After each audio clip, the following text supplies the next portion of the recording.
De muziek van Gerard Cox klinkt vreedtejoen zaterdag de binnenstad van Dokkum.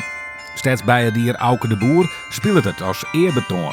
Cox verstoorde deze week op 84-jarige leeftijd en een paar dagen later ex zijn ex-vrouw Joke Bruis. Het duo had een soort nostalgische muziek achterlaten.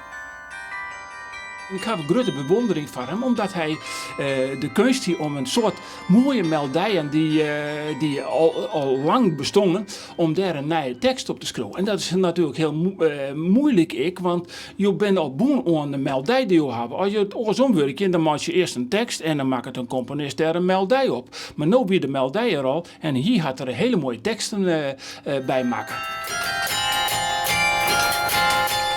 Een uur lang speelt de boer verskate versjes van Cox op het Dokkumer carillon. En dat valt in de smaak. Het zit je noffelijk en het jet mooi, dus wat wil meest nog meer? Ik zei dat je hem krijgt applaus, joh. Ja, omdat we de woorden net meer wisten, maar het versje wel herkennen. Dat vind ik best mooi. Hè, want het is uit mijn jonge tijd en zo. Ja. Het aardige van carillon is, je moet er even de moeite doen om er naar te harken. En dan, dat is dat. Wat speelt het er nou?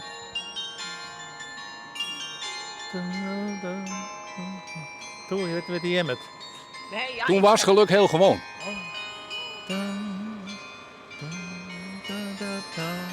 Ik denk dat het terecht betoon is. En zijn muziek leent er heel goed voor om dat te doen. Dus vandaar dat ik zit op deze mooie noise en waar leer we dat doen.